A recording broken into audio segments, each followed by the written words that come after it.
ભલા મારા બાળકો, ભવિષ્યના ડોક્ટર્સ અને એન્જિનિયર્સ આવું આપણે કહીએ છીએ તમને બધા, પણ ખરેખર રિયલમાં આ બોલવાથી તમારી અંદર એક અલગ પ્રકારનો ઉત્સાહ આવે છે, રાઈટ?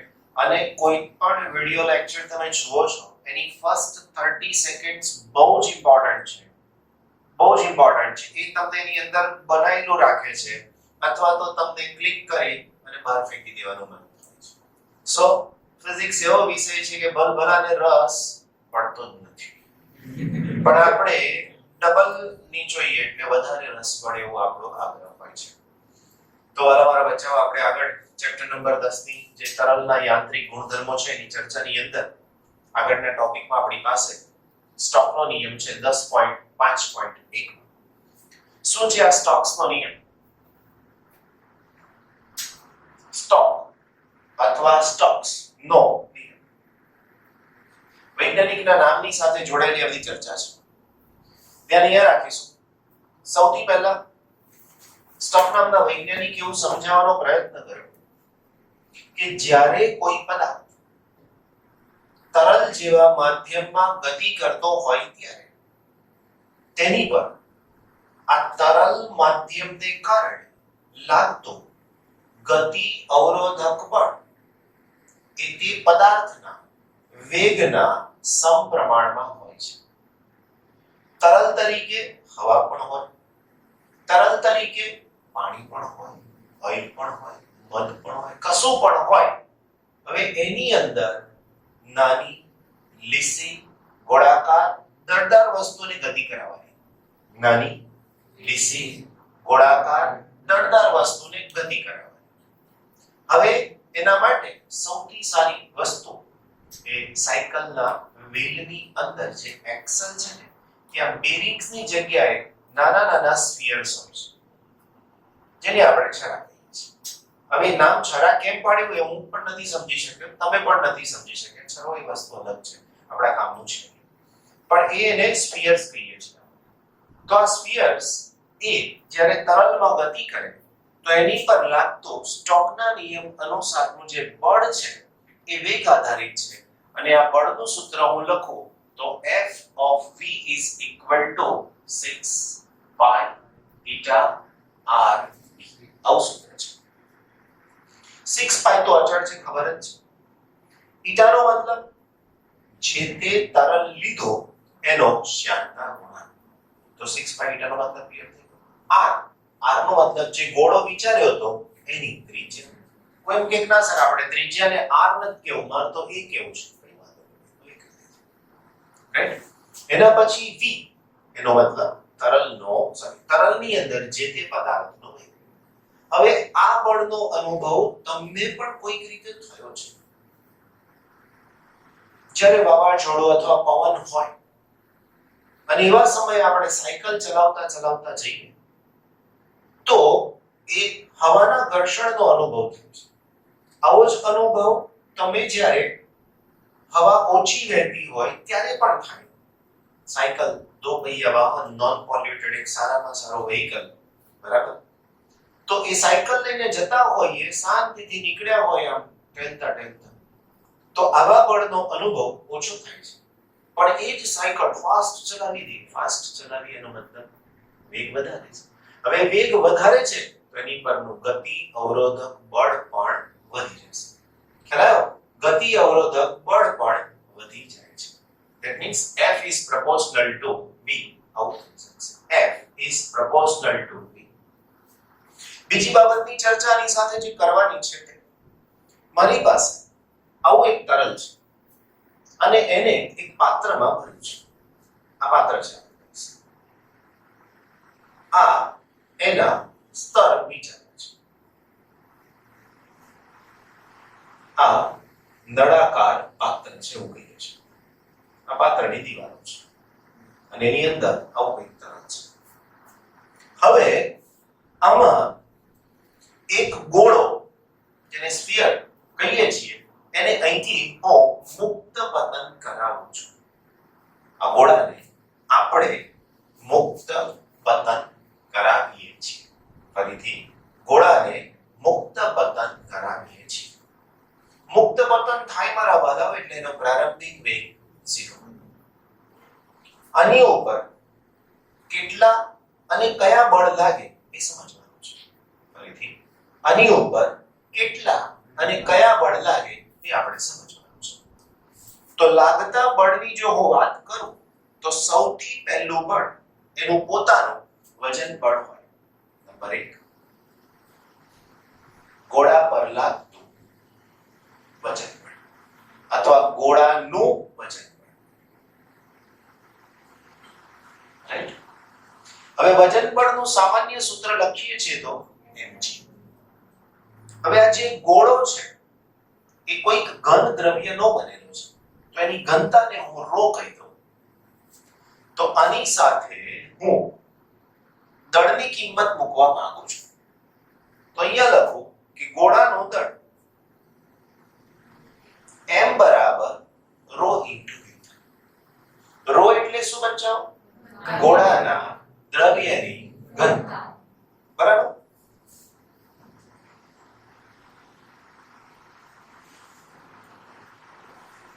ગોળો કેવો કીધો છે? તો કે ઘન પદાર્થનો બનેલો છે તો એનું જે કદનું સૂત્ર વિચારો તો આવું લખી શકાય. ગોળાના કદનું સૂત્ર થાય ρ.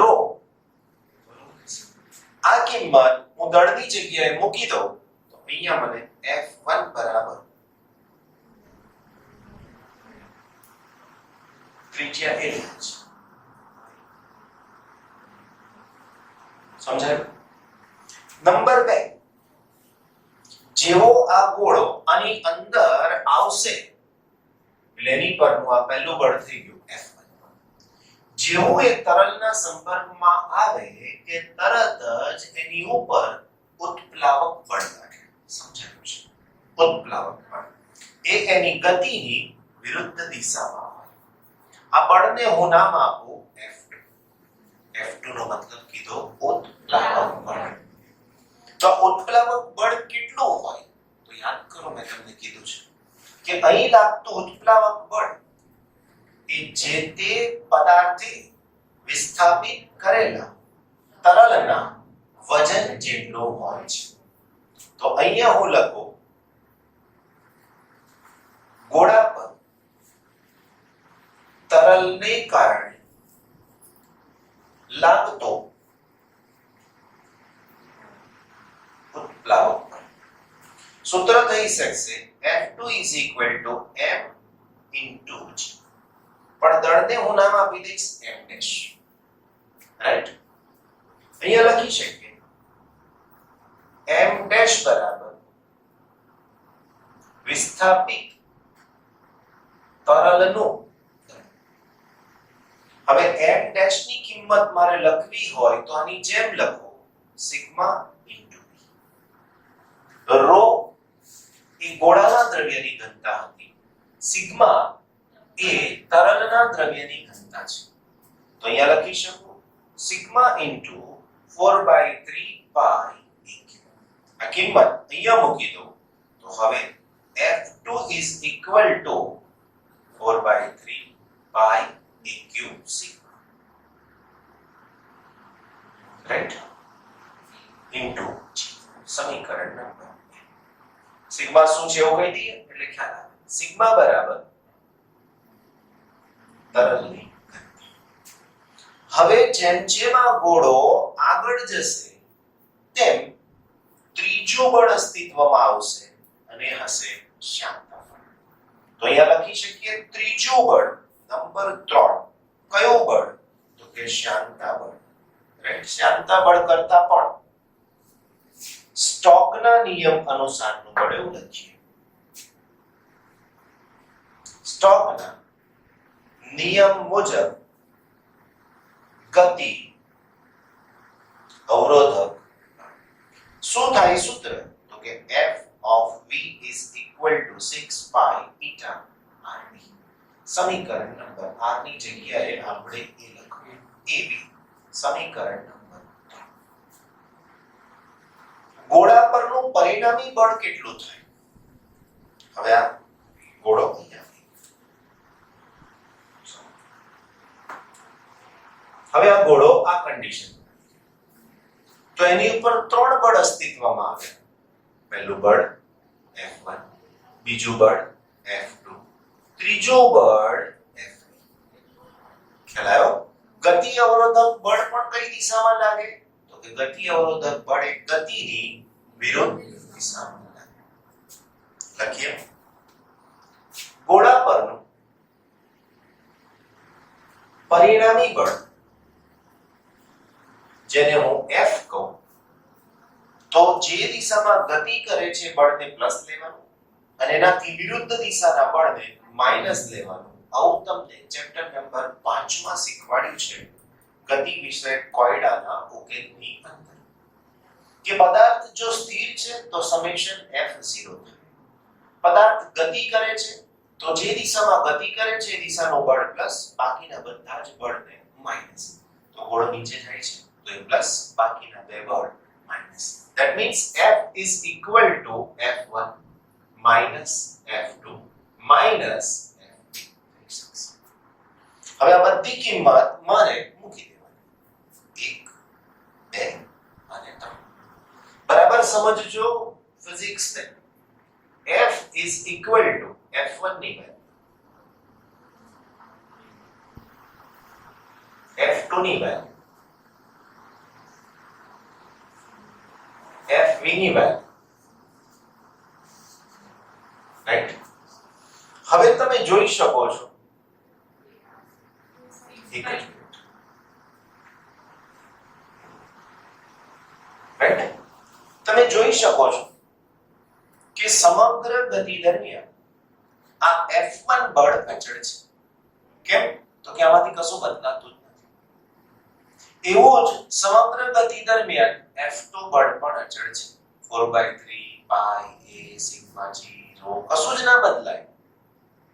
તો ગતિ જેમ જેમ નીચે જાય તેમ તેમ તેનો વેગ વધતો જાય. તેનો વેગ વધતો જાય. પદાર્થ ચોથા, પાંચમા, 10મા માળેથી છોડી દીધો છે. નીચે જાય તો જેમ જેમ નીચે જાય તેમ તેમ તેનો વેગ વધતો જાય. આ વેગ વધે તો આ ઋણ કિંમત વધે છે. હવે મારે સમજાવવું છે પરિણામી બળ માટે. તો એક એક્ઝામ્પલ આપું તમને. ધારો કે આનું મૂલ્ય 10 છે, આનું મૂલ્ય 2 છે અને આ કન્ડિશનમાં છે તો આનું મૂલ્ય 0 છે. કેમ? તો કે અહીંયા પ્રારંભિક વેગ શૂન્ય છે. એટલે મેં એ પદ નહોતું લીધું શરૂઆતમાં. 0 છે. તો આ બેની બાદબાકી થઈને જવાબ કેટલો આવશે? તો કે 8. પરિણામી બળ થઈ ગયું 8. આ નહીં બદલાય, આ પણ નહીં બદલાય. એવું પહેલેથી જ કહી દીધું. જેમ જેમ ગોળો નીચે જશે તેમ તેમ તેનો વેગ વધતો જશે. તો તેવી સ્થિતિની અંદર સપોઝ આનું મૂલ્ય 4 થયું તો પરિણામી બળનું મૂલ્ય 4. કોઈ એક સ્થિતિની અંદર ધારો કે આ 7 થઈ ગયું તો પરિણામી બળનું મૂલ્ય 1. પરિણામી બળ ઘટે છે. પરિણામી બળ ઘટે છે. 7 થઈ ગયા પછી જ્યારે આ 8 થઈ ગયું તો અહીંયાનો મતલબ પરિણામી બળ 0 થયું. મનમાં વિચારીને જવાબ આપવાનો કે પરિણામી બળ 0 થયું છે. એના માટે મારે ફિઝિક્સ લખવો પડે. જેમ જેમ ગોળો તરલમાં નીચે ગતિ કરતો જાય તેમ તેમ તેનો વેગ વધતો જાય. બાકીના બે બળ અચળ છે. કોઈ એક સ્થિતિમાં વેગની કિંમત એવી મળે છે કે જેથી પરિણામી બળ 0 થાય છે. ફરીથી તરલ માધ્યમમાં, શ્યાન માધ્યમમાં ગોળો જેમ જેમ ગતિ કરતો જાય તેમ તેમ તેનો વેગ વધતો જાય છે. બાકીના બે બળ અચળ છે. તરલના વેગ સિવાયના પદ અચળ છે. કોઈ એક સ્થિતિમાં વેગની એવી કિંમત મળે કે ત્યારે તે પદાર્થ પર લાગતું એટલે કે ગોળા પર લાગતું પરિણામી બળ 0 થાય છે. બરાબર સાંભળજો, સમજજો. ગોળા પર લાગતું પરિણામી બળ 0 થયું તો લખીએ કોઈ સ્થિતિમાં પરિણામી બળ F બરાબર 0 થાય છે. હવે જો F બરાબર 0 થાય તો પણ શૂન્ય થાય. કારણ શું? તો કે F બરાબર ma બરાબર 0. પદાર્થનું દળ ક્યારે શૂન્ય ના હોય. જો શૂન્ય હોય તેને પદાર્થ કહેવાય નહીં. એટલે દળ શૂન્ય નથી પણ આ બેનો ગુણાકાર શૂન્ય છે. એનો મતલબ શું? તો મતલબ એ થાય કે પ્રવેગ 0 છે. વલાઓ પ્રવેગ શૂન્ય હોય તો આપણું ફિઝિક્સ સમજાવે છે કે dv/dt પણ શૂન્ય થાય. જો dv/dt શૂન્ય થાય તો એનો મતલબ એવો છે કે એનો વેગ અચળ હોવો જોઈએ. એનો મતલબ શું થયો? તો વાલા મિત્રો આનો મતલબ એવો થયો કે dv/dt 0. તો આના માટે લખી શકો v અચળ છે. શું લખાય? તો કે v અચળ છે માટે v બરાબર અચળ. અને આ અચળ વેગને જ નામ આપવામાં આવ્યું છે ટર્મિનલ વેગ. ખ્યાલ આવ્યો? ત્રીજી વાર બોલી રહ્યો છું કે જ્યારે પદાર્થનો વેગ એવો મળે કે જેથી તેની પર લાગતો પરિણામી બળ શૂન્ય થાય, ત્યારબાદની ગતિ માટે તેનો પ્રવેગ શૂન્ય થાય અને એનો વેગ અચળ મળે છે. પદાર્થ આવા અચળ વેગથી આગળ ગતિ ચાલુ રાખે છે અને આવા વેગને નામ આપ્યું છે ટર્મિનલ વેગ. એને ગુજરાતીમાં અંત્ય વેગ પણ કહેવામાં આવે છે. મતલબ અંત્ય વેગની સાથેની જો હું આકૃતિ બતાવું તો આ પરિસ્થિતિની અંદર અનુબળ અને અનુબળ સમાન થઈ ગયું. ધેટ મીન્સ F1 આ જે બળ છે આ બે કોના જેટલા થઈ જાય? આના જેટલા. પરિણામી બળની કિંમત કેટલી થઈ ગઈ વાલાઓ? શૂન્ય. આ પદ શૂન્ય થઈ ગયું. એનો મતલબ શું થાય? આ શૂન્ય થાય તો આવું લખાય કે F1 F2 F. આ 0 થઈ ગયું તો તમે આ બેને ડાબી બાજુ લાવો અથવા આને ડાબી બાજુ લાવો તો માઈનસ. બધાના માઈનસ કેન્સલ થઈ. ક્લિયર થઈ આપણી વાત? હવે હું આ બળને 0 લઈ લઉં છું. આ બળને 0 લઈ લઉં છું. આની અંદરથી હું 4/3 પાઈ a ક્યુબ g ને કોમન લઉં છું. rho minus sigma minus 6 pi theta a into b. પણ હવે હું v ને નામ આપીશ vt. vt નો મતલબ શું? ટર્મિનલ. vt નો મતલબ ટર્મિનલ. આ પદને લાવું ડાબી બાજુ. આ પદ એમનું એમ.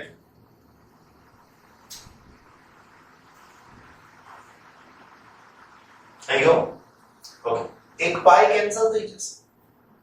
એક a કેન્સલ થઈ જશે. રાઈટ? મારે જોઈએ છે vt. એટલે આ 6 અને આ eta આમ લઈ જાઓ.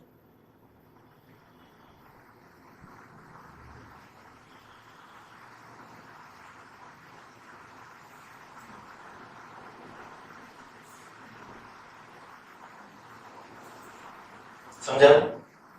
હવે આ 4 છે એટલે 2 * 4 3 2 by into a square g upon n rho minus. કોઈ તકલીફ? આ જે સૂત્ર મળ્યું એને ટર્મિનલ વેગનું સૂત્ર કહે છે. જો ગોળો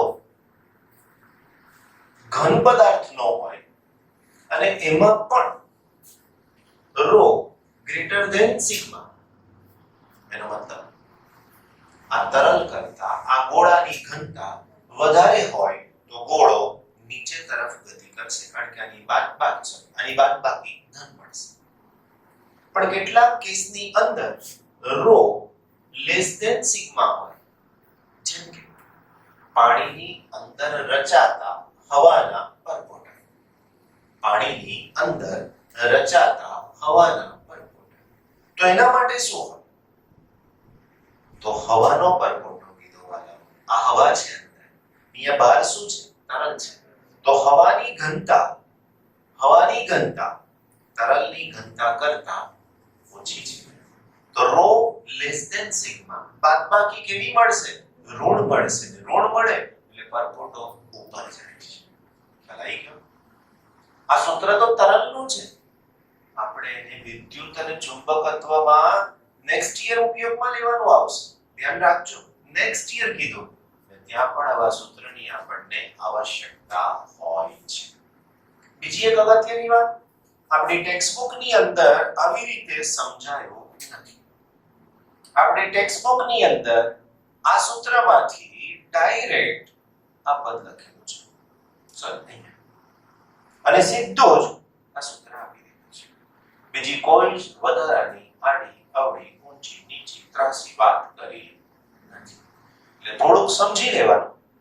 રેફરન્સ બુકમાં સમજાવીને આપ્યું છે કે આ બધા બળ શું છે અને કેવી રીતના કામ કરશે. રહી વાત એક્ઝામની, એક્ઝામમાં પ્રશ્ન પૂછે, 2 જ માર્ક્સમાં હોય તો બધી વાર્તા નહીં કરવાની. 3 માર્ક્સમાં હોય તો આપણી રીતે એકાદ બે બળ જે જરૂરી છે લખી નાખવાના.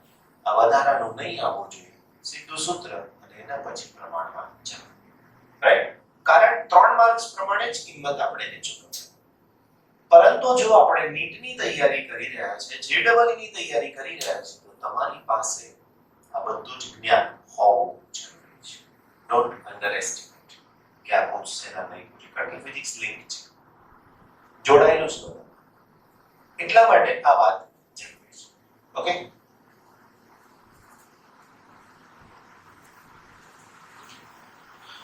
બાળકો, રેનોલ્ડ્સ અંક આ એક થિયરી, કદાચ લેટેસ્ટ નવી એડિશન આપણી ટેક્સ્ટબુક ની છે એની અંદર આ થિયરીને ઓમિટ કરી નાખેલી છે, કાઢી નાખેલી છે. પણ આપણે એને થોડુંક સમજાવી દઈએ તો કદાચ ક્યાંક પૂછાય તો તમને મદદ થાય. રેનોલ્ડ્સ અંક, એસ બોન રેનોલ્ડ્સ વૈજ્ઞાનિકનું નામ છે.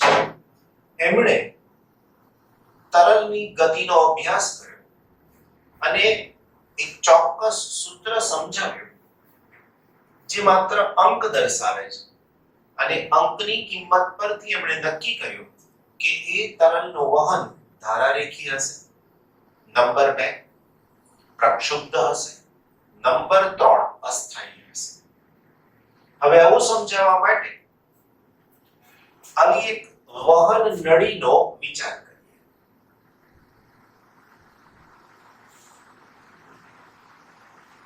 બાળકો, વહન નળી નક્કી કરી એનો મતલબ કે એનો વ્યાસ આપણને ખબર પડી. બીજો, આમાંથી કોઈ એક તરલનું વહન પણ નક્કી કરાવી દીધું. ધારો કે એ કોઈ એક ઓઇલ છે. હવે તરલ પણ નક્કી થઈ ગયું તો એની સાથે સંકળાયેલી 2 બાબતો નક્કી થઈ ગઈ. એક તરલની ઘનતા અને બીજો તરલનો શ્યાનતા ગુણાંક. હવે જે બદલાય એ માત્ર તરલનો વેગ. એ ઓછો પણ હોય, મધ્યમ પણ હોય અને મેક્સિમમ બહુ જ વધારે પણ હોય. એ તરલનો વેગ નક્કી કરે છે કે આમાંનું વહન ધારારેખી છે, પ્રક્ષુબ્ધ છે કે અસ્થાયી છે.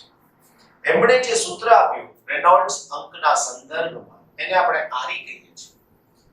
Re is equal to rho v t upon. આવું એમણે સૂત્ર આપ્યું. હવે આની અંદરથી મેં તમને કીધું એ પ્રમાણે વહન નળી નક્કી થઈ એટલે વ્યાસ, તરલ નક્કી થયો એટલે ઘનતા અને શ્યાનતા ગુણાંક. તો નક્કી કોણ કરશે? વહનનો પ્રકાર, એનો વેગ. જો Re less than 1000 તો વહન ધારારેખી હોય.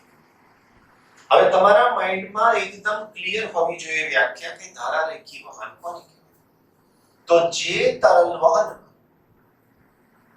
જાય છે ગતિ કરે છે, દરેક બિંદુ પાસે તરલનો વેગ અફર જળવાઈ રહેતો હોય અને એ બિંદુ પાસે એનો વેગ જે તે બિંદુએ દોરેલા સ્પર્શકની દિશામાં હોય તો ત્યાં તેવું વહન સ્થાયી કહેવાય અને એમાં તરલનો ગતિમાર્ગ એને ધારારેખી કહેવાય. જો Re greater than 2000 તો આ વહન ધારારેખી હોવાની જગ્યાએ પ્રક્ષુબ્ધ વહન હોય. પ્રક્ષુબ્ધની પણ વ્યાખ્યા આપી છે. જે તરલ વહનમાં તરલનો વેગ ખૂબ જ ઝડપી અને અનિયમિત રીતે બદલાય તો તેને પ્રક્ષુબ્ધ વહન કહે છે. છેલ્લી વાત, જો આરી 1000 થી 2000 ની વચ્ચે હોય તો તેવું વહન એ હમણાં કીધું એ પ્રમાણે અસ્થાયી વહન, ધરારેખી પણ નહીં હોય કે પ્રક્ષુબ્ધ પણ નહીં. આ ક્રાઇટેરિયા કોણ નક્કી કરશે? વેગ. ઓકે, કોઈ એમ કે ના સર મારે તો બદલી નાખવો છે. કોણ? તો કે તરલ. બદલો, કઈ વાંધો નહીં. તો શું બદલાશે? રો અને ઈટા. કોઈ એમ કે ના સર આપણે તો વહન ગણિત બદલી નાખીએ. બદલોને જે બદલવું હોય તે તમે ચેન્જ કરી શકો છો, પણ આ કિંમત આના અનુસાર મળી તો એ આપણને તરલનો પ્રકાર આપી શકે. ધારારેખી, અસ્થાયી અને છેલ્લે પ્રક્ષુબ્ધ. Get it clear? નેક્સ્ટ. હવે આનો એકમ શું હોય? રેનોલ્ડ અંકનો એકમ શું હોય?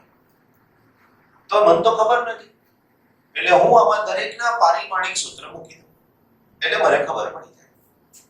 તો RE એની સાથે રો એટલે ઘનતા, m1 L - v એટલે વેગ 11 જો તમને યાદ હોય તો, d એટલે વ્યાસ, વ્યાસ એટલે l. વાલાવાળા બાળકો, શ્યાનતા ગુણાંકનું પારિમાણિક સૂત્ર લાસ્ટ લેક્ચરમાં જ તમને સમજાયું છે અને બિલકુલ યાદ હોવું જ જોઈએ. m1 L - 1 d - 1. કરેક્ટ. હવે જો હું આનો રૂપ સાદો આપું, સાદો રૂપ, તો અહીંયા m અને m ગયા એટલે m0.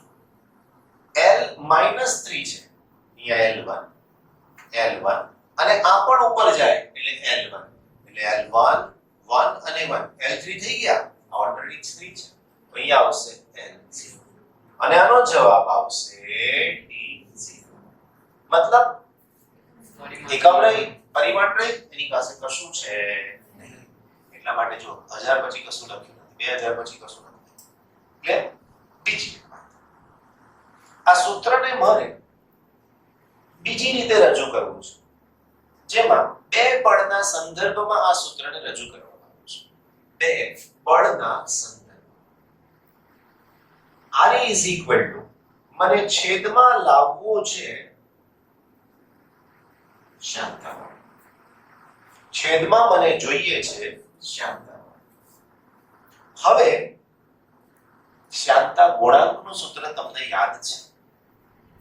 θ બળ ના છેદમાં ક્ષેત્રફળ અને અહીંયા હતું વેગ પ્રચલન એટલે વેગના છેદમાં અંતર. મને જરૂર છે બળની તો હું અહીંયા લખું છું Fl અને v. પણ મને જોઈએ છે બળ તો F આ બંને આની સાથે આવશે θ a v અને આવું પદ મને ક્યાં જોઈએ છે? છેદમાં. કરેક્ટ. હવે હું કેવી રીતે લાવીશ? તો મારી પાસે RE નું સૂત્ર છે, જોઈએ. rho v d/θ. મારી પાસે છેદમાં માત્ર ને માત્ર શું છે? તો કે θ. શું જોઈએ બળ લાવવા માટે? તો કે ક્ષેત્રફળ જોઈએ. અહીંયા ક્યાંય કોઈ જગ્યાએ ક્ષેત્રફળ છે નહીં. એટલે સૌથી પહેલા હું શું કરીશ?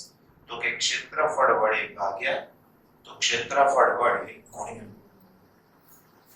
વેગ જો તમે કહેશો સર આ લ્યો, નહીં ચાલે. કેમ? તો કે આને નીચે લાવીશ તો છેદમાં જશે. એટલે અહીંયા વેગ વડે ગુણ્યા તો અહીંયા પણ વેગ વડે જ ગુણ્યા. એના છેદમાં શું છે? તો કે લંબાઈ. આની અંદર લંબાઈ એટલે યાદ કરો સ્તરીય વહનની વાત હતી. અહીંથી આમ લંબાઈ બતાવી. હવે આ જ વસ્તુ અહીંયા શું છે? તો કે વ્યાસ. રાઈટ. એટલે આ લંબાઈની જગ્યાએ હું તમને પહેલેથી જ કરેક્શન કરીને આપી દઉં. હવે આ d મને આના છેદમાં જોઈએ છે. અહીંથી મળી જશે. કેવી રીતે? તો આ d ને હું હટાવી દઉં તો અહીંયા નીચે લાવી શકું છું. તો હવે સૂત્ર શું થયું? rho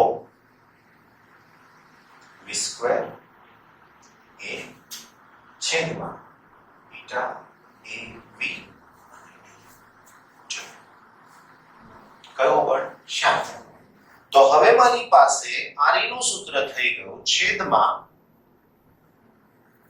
શ્યામતા, અને આ બળને નામ આપીએ છીએ જડત્વીય. કીધું સર આવું એકદમ કઈ ખબર પડી ગઈ તમને જડત્વીય બળ? ક્લિયર આવો. આરી ની પાસે એકમ નથી, પરિમાણ નથી. એનો મતલબ એક વાત તો નક્કી થઈ ગઈ કે છેદમાં બળ લાયા કૌંસમાં પણ બળ જ જોઈએ. એનો મતલબ કે બળના છેદમાં બળ તો એકમ. એટલો ખબર પડી. હવે આ બળને જડત્વીય જ બળ કેમ કીધું? કે ભાઈ દળ સાથે જોડાયેલું છે એટલા માટે. કયો પદ છે? ઘનતા. દળ સાથે જોડાયેલું છે. તમને વિશ્વાસ તો થાય નહીં કે સર આ પદ બળ કેમ હોય? બનાવીએ પારિમાણિક સૂત્ર. આજે વધારાનું લઘુલક કરું છું ને તમારા માનસિક ક્લિયરન્સ માટે છે, થિયરીમાં નથી. ઘનતા, વેગ સ્ક્વેર છે એટલા માટે, અને ક્ષેત્રફળ m1 l-3 છે, l4 છે, તો l1 t - શેનું પારિમાણિક સૂત્ર? બીજું, જડત્વીય બળ કહેવાનો મતલબ દળ સાથે સંકળાયેલું છે. બીજું, તરલ ગતિ કરતો હોય તો વચ્ચે કોઈ ઓબ્સ્ટેકલ આવે, અડચણ આવે. આ અડચણની પાસે પણ શેનો ગુણધર્મ છે? તો કે જડત્વ. ગેલિલિયોએ આપેલું વાક્ય કે પદાર્થનું જડત્વ એના વિરોધ કરે છે. શેનો? તો કે ફેરફાર. ન્યૂટને એ જ કીધું કે પદાર્થનું દળ એ જ પદાર્થનો જડત્વ બળ છે. રાઈટ? સમજાઈ ગયા વાત? છેલ્લી વાત આની સાથે. ક્રાંતિવેગ શબ્દ છે આપણે સમજાવવાનો. ક્રાંતિવેગ, ઘણાને કાંતિવેગ કહેતા હોય છે. કોઈ કાંતિભાઈ નામના વ્યક્તિ હોય ને દોડતા દોડતા જાય એનો વેગ એને કાંતિવેગ ના કહેવાય. આ પાછા એમ કહે છે કે સર ગાંધીજીએ ક્રાંતિ કરી હતી, જે વેગથી દોડીને ક્રાંતિ કરી હતી એ વેગને ગાંધીજીનો ક્રાંતિવેગ કહે છે. આવું કોઈ વસ્તુ અહીંયા છે નહીં. આપણે ફિઝિક્સ શીખવાડી રહ્યા છે, ઇતિહાસ શીખવાડી રહ્યા નથી, ભાષા તો છે જ નહીં. એટલે ટેન્શન કર્યા વગર સીધે સીધા આ સૂત્રમાંથી વેગને સૂત્રનો કર્તા બનાવી દેવાનો.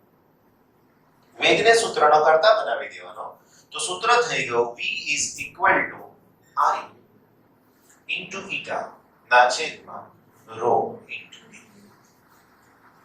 વ્યાખ્યા શું આપીએ સર? પણ સોરી bt નહીં, bc. c નો મતલબ ક્રિટિકલ અને એનું ગુજરાતી થાય ક્રાંતિ. આપણે ગાંધીજી વાળી ક્રાંતિ નહીં, આ ક્રિટિકલ વાળી ક્રાંતિ. વ્યાખ્યામાં શું થાય? કોઈ તરલ માટે, હવે કોઈ તરલ બોલી ગયા એનો મતલબ શું નક્કી થઈ ગયું? કોઈ તરલ માટે કોઈ વહન નળીના વહનમાં અથવા તો વહન નળીમાં થતા વહન માટે જે મહત્તમ વેગ સુધી ધારારેખી વહન મળે તેવા તરલના વેગને ક્રાંતિવેગ કહે છે.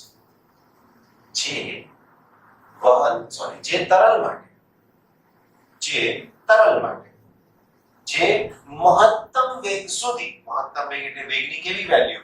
મેક્સિમમ. શું થવું જોઈએ? તો કે r less than 1000 થવા જોઈએ. જે મહત્તમ વેગ સુધી કેવું વહન? ધારારેખી વહન પડે એને શું કહેવાય? ક્રાંતિવેગ કહે છે. જે તરલ માટે જે મહત્તમ વેગ સુધી, જે ના બોલો તો કોઈ પણ તરલ માટે જે મહત્તમ વેગ સુધી ધારારેખી વહન શક્ય બને તેને ક્રાંતિવેગ કહે છે. રેનોલ્ડ્સ અંકની અંદર આ પ્રક્ષુબ્ધ વહન ક્યાં જોવા મળે? આ પ્રક્ષુબ્ધતાનો ગુણધર્મ કેટલીક જગ્યાએ ઉપયોગી છે, કેટલીક જગ્યાએ બહુ ધ્યાનમાં લઈને સમજાવવામાં આવે છે. પ્લેન ઉડતો હોય છે, એમાંથી પાછળ જે ધુમાડો નીકળે ને એ પ્રક્ષુબ્ધતા છે.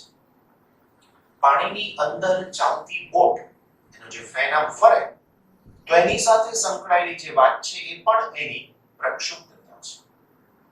જે વ્હીકલ ચાલી રહ્યા છે, ટુ વ્હીલર, ફોર વ્હીલર, તો એની ડિઝાઇનની અંદર પણ એના ધુમાડાની સાથેની વાત નક્કી કરવા માટે પ્રક્ષુબ્ધતાનો ખ્યાલ રાખવો પડે છે.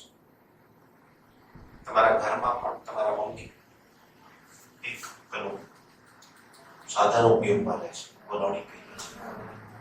આજકાલ મોડર્ન જમાનાની અંદર આમ પ્લગ નાખીને આમ અંદર ડુબાડીને સ્વિચ દબાવી દઈએ છીએ. પ્રક્ષુબ્ધતા છે, જે બે તરલ મિક્સ ના થાય એને મિક્સ કરવા માટે આ પ્રક્ષુબ્ધતા છે. તો ત્યાં તમે જોયું કે આમ ફરે છે જોરથી, બે તરલ મિક્સ થઈ શકે છે.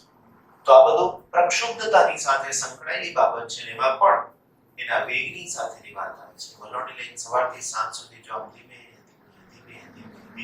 ધારારેખી વહન જેવું કર્યા કરો તો હવારથી હજુ સુધી મેળ પડે કશું જ ફરક ના પડે, એવું જ પડે.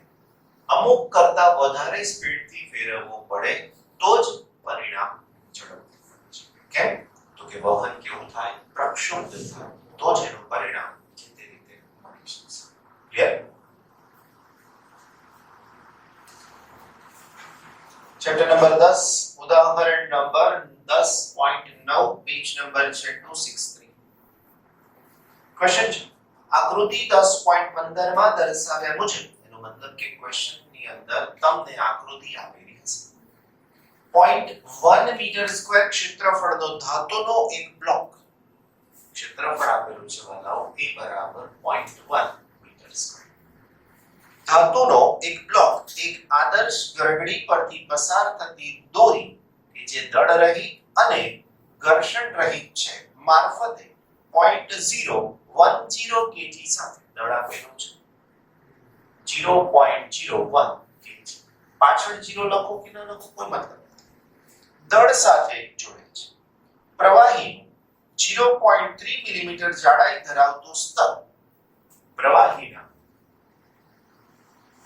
સ્તરની જાડાઈ બરાબર 0.3 millimeter, 0.3 millimeter, that is equal to 0.3 10 raised to minus 3 meter. Conversion. આ કન્વર્ઝન ખાસ આવડવા જોઈએ, નહીં તો આખો દાખલો સાચો હોય, આવું ખોટું તો આખો જવાબ ખોટો, 0 માર્ક્સ. જાડાઈ ધરાવતો સ્તર બ્લોક અને કોષ્ટક વચ્ચે રાખેલ છે. કોષ્ટકનો મતલબ સપાટી જે નીચે સંપર્કમાં છે તે. બ્લોકને ગતિ કરવા દઈએ ત્યારે 0.05 મીટર પ્રતિ સેકન્ડની અચળ ઝડપથી, એનો મતલબ કે v આપેલું છે 0.085 મીટર પર સેકન્ડ ની અચળ ઝડપથી જમણી તરફ ગતિ કરે છે. પ્રવાહીનો શ્યામતા ગુણાંક શોધવાનો કીધું છે. શ્યામતા ગુણાંકનો મતલબ રાઈટ. હવે સાતો પ્રશ્ન જો વિચારો તો અહીંયા લખો કે શ્યામતા ગુણાંક θ is equal to, આપણું સાદું જૂનું સૂત્ર, પ્રતિબળ ના છેદમાં વિકૃતિના ફેરફારનો દર. વાલાઓ પ્રતિબળનો મતલબ બળના છેદમાં ક્ષેત્રફળ, વિકૃતિના ફેરફારનો દર v upon, હું આ બધું શોધી નાખું તો મારો પ્રશ્ન સોલ્વ થઈ જાય. ક્ષેત્રફળ ઓલરેડી આપી દીધું છે, v upon l તો v આપેલું છે. પ્રવાહીના સ્તરની જાડાઈ યાદ કરો, આ l નો મતલબ શું? તો l નો મતલબ આવું તરલ અહીંયા સંપર્કમાં હોય તો આ ઉપરનું જે લેયર છે ને, એ લેયરની જાડાઈ, રાઈટ. હવે તમને આ લેયર એક જ છે એવું કીધું અને અહીંયા બ્લોક કીધું છે, તો આ લેયરની જે જાડાઈ આવે ને બાળકો, એ l છે, રાઈટ. એની સાથે દોરી બાંધી દીધી, અહીંયા ગરગડી લગાડી દીધી ને અહીંયા વજન લગાડી દીધું છે. આ વજન તો કે અહીંયા આપેલું છે m, રાઈટ. તો અહીંયા લખી શકીએ, અહીં F is equal to m into g, 0.01 into 9.8 newton. હમણાં કોઈ ગુણાકાર ભાગાકારમાં નથી, એ તો ઓલરેડી આપેલું છે. મારે આ શોધવાનું, તો વિકૃતિના ફેરફારનો દર બરાબર v upon l. v એટલે વેગ બાળકો 0.085 અને L એટલે પ્રવાહીના સ્તરની જાડાઈ 0.3 10 raised to minus. That's it. તો હવે હું આ સૂત્રને સહેજ એડજસ્ટ કરી લઉં. mg upon a v upon l.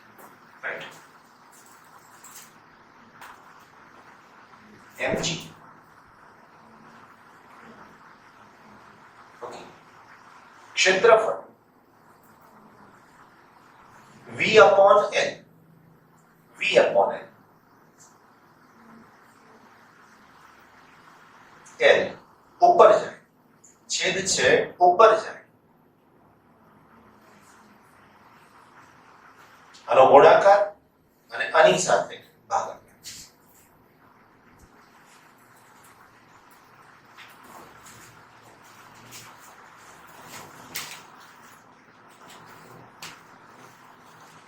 ગણન યંત્ર લાવવું જરૂરી છે ભાઈ, તમારી પાસે હોવું જોઈએ, જેને કેલ્ક્યુલેટર કહેવાય. બોલો આન્સર. 3.45. રાઈટ. એકમ શું હોઈ શકે? આનો એકમ આપ્યો છે પાસ્કલ સેકન્ડ. Pascal second. કેમ? તો કે પ્રતિબળનો એકમ પાસ્કલ છે, વેગ પ્રચલનનો એકમ સેકન્ડ -1. સેકન્ડ -1 ઉપર જાય એટલે સેકન્ડ. ખબર પડી બચ્ચા માટે?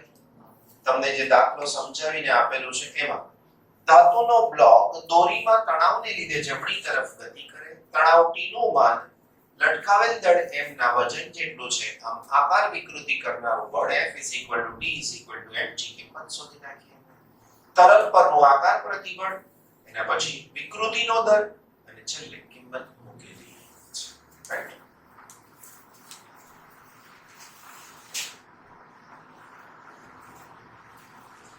આગળ ઉદાહરણ number 10.10.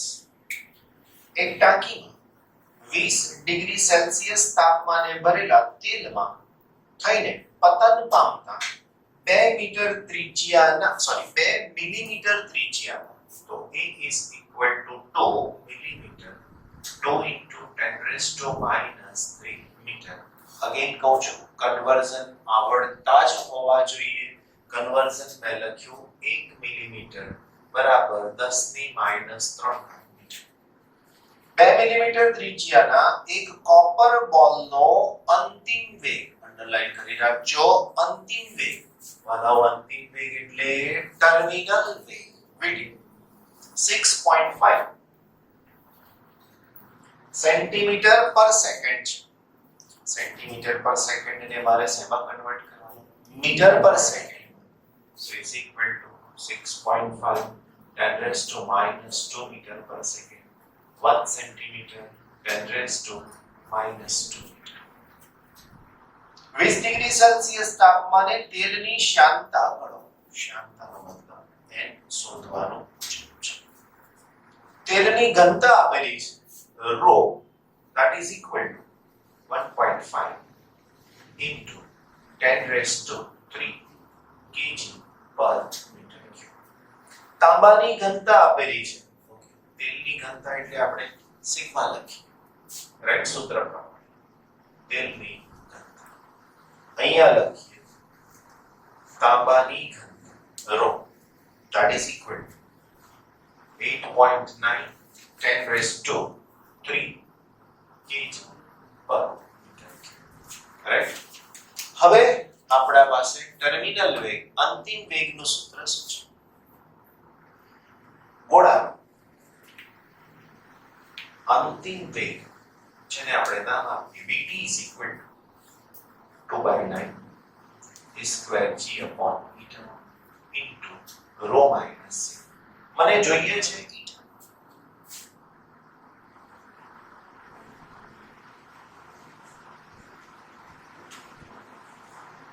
Right.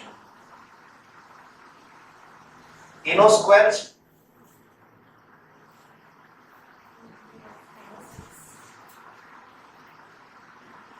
vt terminal,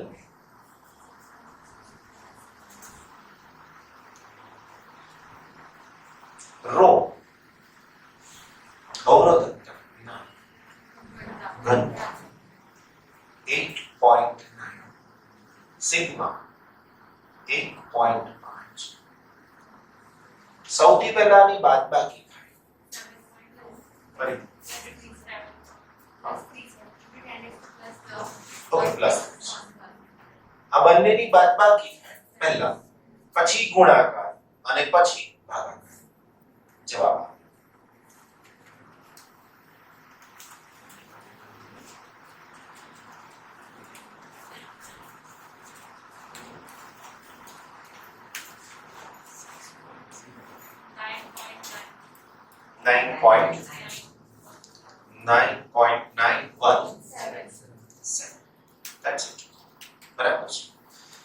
answer જોઈ શકીએ છીએ 9.9 છે 10 raised to minus 1 છે yes okay 10 raised to minus 2 મે લીધા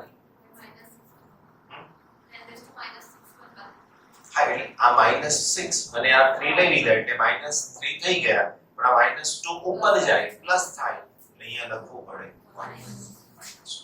ઓકે સમજાઈ ગયું